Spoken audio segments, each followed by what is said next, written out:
right, you are back with comedian David Boyle, and I'm quitting alcohol.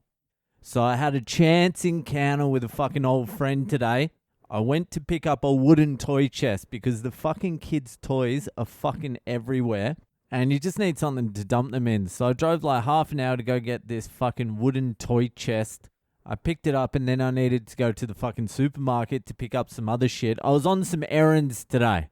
So I get to fucking Coles, way out of my way, and just as I'm walking into Coles, out of the corner of my eye, I see an MMA fight shop. And I'm like, the shopping can fucking wait. I'm going in to check out some fucking MMA gear. So I cross the road, almost get hit by a car, go up to the MMA store, and I'm looking for shin pads because I'm doing like Muay Thai. Are they fucking called shin pads in MMA, or are they called leg guards or something? I don't know. I went in there and said, hey, I need some shinnies. I need some shinnies, cunts. If you don't serve me in 2 minutes, I'll fucking tear through here with a couple of elbows. You know the dudes working at the fucking fight store are going to be fucking rough cunts too, so you're very polite in that store. I'm like, I need some shinnies and I need a mouth guard so I can go down there and take some punishment. So I'm fucking around trying on some shin guards. The store's empty. It's like 1 p.m. Who the fuck is going into the MMA store at 1 o'clock on a Wednesday afternoon? No one, just a sad old dad, me, trying to get to level 1 on Muay Thai before his daughter turns fucking 14.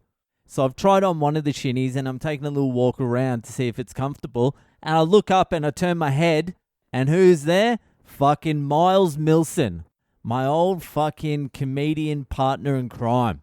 I'm like, look who it fucking is. What are you here for? Just a 1-2, 1-2? He's like, what the fuck are you doing in here? And I'm like, what the fuck are you doing in here? And I think we were both embarrassed for a split second until we realized, oh, it's just fucking Miles. And Miles was like, oh, it's just fucking Boyle. Who gives a shit? It's been a fucking while since I've seen Miles Milson. He got pretty serious into drinking. He took it up professionally for a little while, it sounds like. But Miles was the fucking funniest comic I've ever seen when he was down in Melbourne. Me and John Doerr were speaking about it when I was down there. We're both in agreement that Miles Milson was the funniest comedian we've ever seen live. And I've seen all of them. I've seen Bill Burr at the Opera House. I've seen Attell. I've seen Colin Quinn. Joe Rogan at the store. Maron at the store. Joey Diaz at the Comedy Store. Fuck, Joey Diaz at the Comedy Store was pretty fucking good. But still, Miles Milson, when he was at his fucking peak, which was like his second or third year of comedy, he would fucking smash so fucking hard, and it was the funniest shit you've ever seen in your entire life. You would just sit there mesmerized. You'd be like, this guy is just a fucking genius. He was light years ahead of fucking any of us or anyone in Melbourne, and it was like his third year of comedy. He would just have me curled over, and I mean like absor curled over, just fucking howling at the shit he was doing.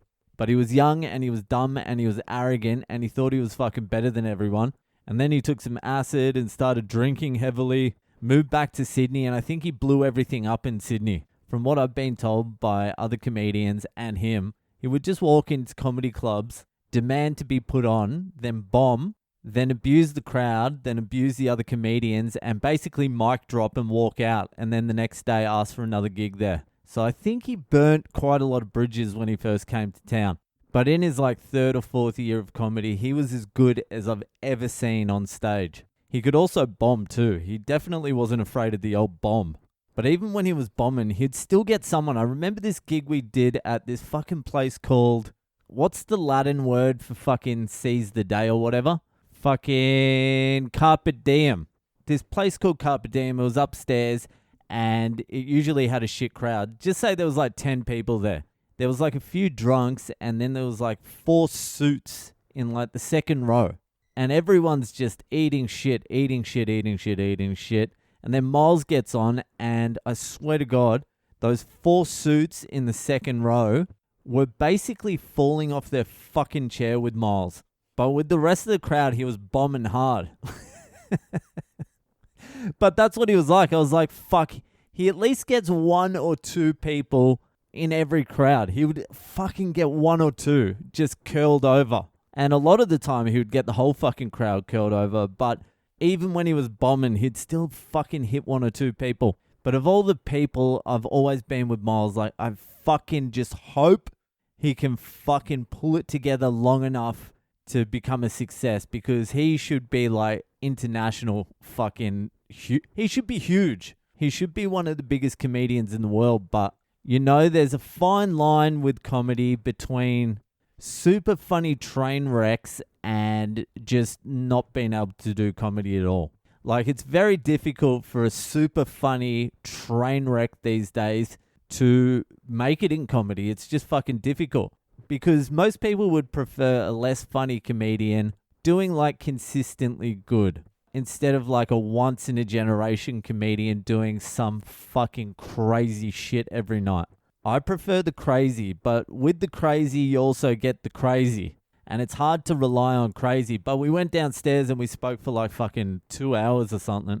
And he's getting his life on track. That's what he was fucking doing there. He was buying some fucking ghee. He started BJJ. He's like, I'm going to get myself strong. And then I'm going to get back into fucking comedy properly. I'm going to do it properly. So he's off the booze and ready to go. I would have had him open for me if he was a little bit more match fit. But he's going to come to one of the shows. I'm fucking rooting for him. If he can get his fucking shit together, which I'm fucking hoping he can, you're all in for a fucking treat, because he is as legit as they fucking get. But this is like his 5th or 6th time trying to get his shit together, so I don't know. I'm fucking rooting for him though. It was such a fucking weird place to bump into him though. 2 fucking absolute maniacs just fucking hanging on by a thread in the MMA store. Just fucking trying to get some structure in their fucking chaotic life. Anyway, when he gets his shit sorted, I'll do some fucking Patreon potties with him or something. Maybe he can co-host Fucked Up Fridays or something. I've still got that podcast coming. Anyway, Sydney people. My Sydney Comedy Festival show starts tomorrow, Thursday the 28th, and it runs till Sunday, May the 1st. If you're in Sydney and you listen to the fucking podcast, I don't want to hear any of your fucking excuses. Get some tickets, head down to the Container, support the boy Al. I think Friday's show's looking pretty good. Thursdays is, I know there's a few people coming. I can't tell where people have bought tickets, but mostly people have said they're coming Fridays. So if you want to come to a show where there's fucking other crowd there, then Friday's a guarantee. If you want to see me personally, like just one-on-one, then probably Sunday or Saturday or Thursday. I don't know. Anyway, the point is, if you're in Sydney, get some tickets, come down. I'll fucking hang around after the show, meet you all, say good day, learn about you cunts. And anyway, that's it. If you're enjoying the podcast as well, share it around. I can't emphasize that enough. Share it around. And don't take no for an answer. Just fucking force cunts to listen to it. On roadies, chuck it on. On public transport, fucking pull out your headphones and crank it so the whole fucking carriage can hear. And if they're wearing headphones, rip them out of their fucking ears. Anyway, that's it for tonight, and I'll see you the fuck later.